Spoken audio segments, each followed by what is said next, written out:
Sebuah pantai.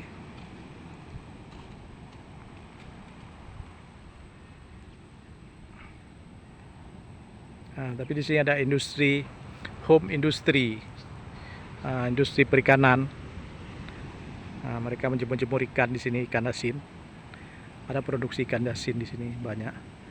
Dan itu alat-alat jemurnya. Ini sudah dijemur, sudah kering, sudah diangkat, mau diangkat, kering mau diangkat.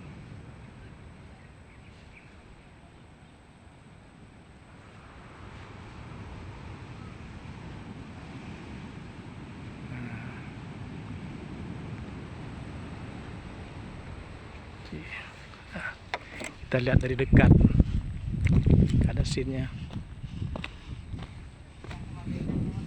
Ray, yuk ikut dia. Pengke dek. Rambu ah.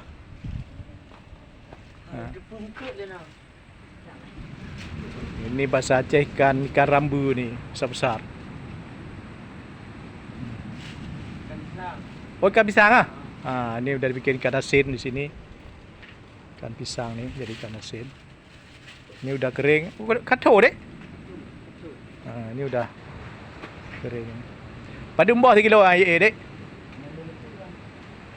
Duduk lah. Ikan pisang ah. Mahal hai ikan pisang yan. Ikan karung. Ni ada ragun tak ke nama ngaji. Tumeh agak mangat. Perawu. Ni lihat ni. Sudah berlapis-lapis ni. Mah dia buat video apa? Ni adik-adik ni kerja ni digaji. Pada tu berapa adik gaji? Tamat ah. Ini anak-anak saleh ni. Anak-anak yang taat pada orang tuanya, punya ibundanya ni. Ibundanya seorang pengusaha pengeringan ikan asin. Ada mak dong adik-adik? Kaya tak mak dong ke? Alhamdulillah. Nyoh kirim. Oh, lam baru, Pak Tibar Juki. Ngandung kan. Nah. Oh, anak tabang ke macam-macam ke dia? Ini berbagai macam ikan. Kita nggak tahu ikan apa nih. Ada ikan bulan-bulan, ada rambu. Yum saban deh beda. Menurut jenis ke yum pu itimang kilo je saban kan. Dengan yum kan. Jadi mereka nggak tahu nih perbedaan harganya antara jenis ikan. Apa seperti ditimbang buah kelapa besar kecil dikira sama. Apa jenis ikannya, karena ikan kan ada yang lezat, ada yang tidak. Berapa adik? Pulut. Oh mak awak dong koyo. Cik wakah DI dia ya. Sabar dengan cik dong cik.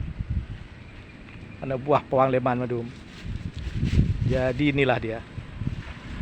Ini Pulut, di desa Pulut nih. Sini punya kisah dulu pada masa tahun 1955 terjadi penyerangan di ini terhadap pasukan TNI oleh Pawang Leman, Mayor Sulaiman.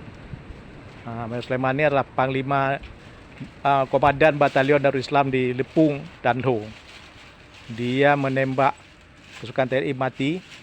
Kemudian datang bala bantuan, Panglima sudah naik ke gunung, mereka bantai masyarakat di Pulut ini. TNI membantai masyarakat yang sampai ke PBB. Ditulis oleh koran peristiwa yang liputnya pemiliknya langsung Bapak Ahmad Khatib Ali, dan koran itu sampai ke PBB dibawa oleh Wali Negara Aceh Merdeka Hasan Tiro. Waktu itu Hasan Tiro merupakan duta besar Darul Islam untuk PBB. Nah, inilah desanya nih, desa Pulut nih.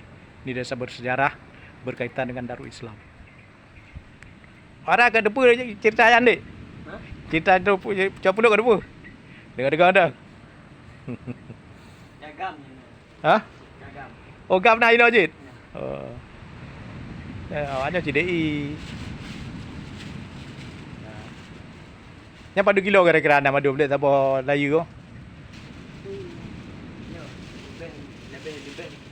Ke tabahnya. Mesti 20 kilo dah. Ha? Berapa ada kilo? Okeylah, terima kasih dek.